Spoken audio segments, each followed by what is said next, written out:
seems no one has the guts to go against Rupert Murdoch. News Corp and 21st Century Fox Entertainment empire won't be charged for phone hacking or bribing foreign public officials and police in the U.S.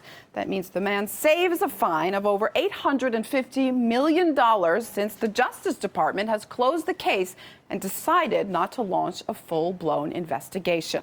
Now, it all started in 2011 with News of the World and The Sun in the UK phone tapping scandal. Celebrities like Jude Law, Sienna Miller, and Daniel Craig were said to have their phones hacked by News Corp. Tabloid reporters intercepted the voicemail of a missing schoolgirl that was murdered in Britain. In the U.S., 9/11 victims' families suspect they were hacked by News Corp. News of the World closed. A marathon hacking trial in the UK saw some editors and executives plea or found guilty, but good old Rupert only had to testify. And now he won't see charges in the U.S. as well. Joining us in the now is Max Keiser, host of the Keiser Report here on RT. Max, thanks for joining us. Does this come as a surprise to you? Not really, Anissa. The idea of justice in the U.S. and in the UK is a sham. The idea of media diversity is a complete sham. In the case of Murdoch, however, I was asked personally to be a witness in Operation Weeding here in the UK. It's as part of the phone hacking scandal because another tabloid editor in 2003 was on the phone to me and told me directly that News Corp and the Mirror Group were using phone hacking as a way to extort falsified, sensational tabloid stories.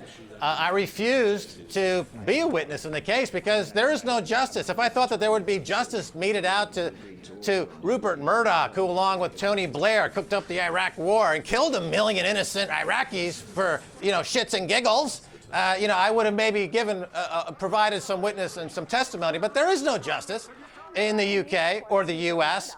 We're talking about the real terrorists in the world today, Rupert Murdoch, Tony Blair. These guys, Murdoch's guilty of war crimes, first and foremost. And of course, all these other charges he's guilty of as well. But there is no justice, as we're finding out in the UK with the pedophile scandal, as we're finding out in the UK, letting all the bankers walk for free. Justice, that's a theory, but they don't practice justice. Let's talk about the money. What would an $850 million fine mean for Rupert Murdoch and his empire? It would mean about the equivalent of what you and I carry around in our briefcase or in our purse. It's meaningless because, first of all, his empire got split as a result of this, and his net worth has gone up, and the money has improved because, of course, in the world of derivatives and financial chicanery, there's no event that won't turn into greater economic profits for the cacocracy that rules the world. That's the rule of the least qualified. And so it's money to him. If it was damaging in any way, he would simply borrow it from his friends on Wall Street in the City of London at 0% interest rate and then charge his shareholders or charge somebody else for it. He himself would never pay. A crime pays. That's the message. And of course, when at the top, as Frederick Bastiat said in the 1850s, if the society is run by looters, expect looting on the bottom. So we have a society that's being torn apart with these massive terrorist attacks all over the world because guys like Murdoch walk free. He's their role model. Every jihadist in the world has a picture of Rupert Murdoch on their wall saying, that's our hero. Even above Allah, it's Rupert Murdoch. He's the terrorist they emulate. He's the guy. He's the go-to guy. He's promising them when they get to heaven, it'll be Fox News shiksas 24 hours a day, spewing propaganda for America, lying through their teeth, and causing millions of deaths. For what? A few more pennies, a few more shekels. He couldn't even hold on to his wife. Tony Blair ended up stooping his wife. This guy's a menace.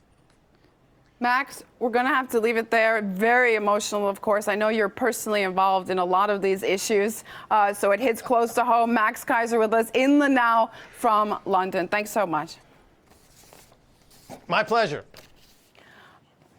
All right, Rupert Murdoch, of course, leaves few people indifferent and some just plain furious. As you can see, Hollywood actor Randy Quaid, well, he's up there with Max Keiser. He's gone on a bizarre and obscene rant online over Rupert Murdoch. Hi, I'm Randy Quaid, and this is my wife, Evie. I help media giants News Corp and Warner Brothers Entertainment earn well over $1 billion for the films Independence Day and Christmas Vacation. What did I get in return? A Warner Brothers exec, Bruce Berman, stole my house. And News Corp's The New York Post continues to smear me to high heaven with a pack of lies. Hashtag PMC, police media corruption. So Rupert, you want me? I'm gonna you. Evie, put this on. You can guess what happens next. It's not the first show of public anger towards the media mogul. This happened during the UK hacking trial back in 2011.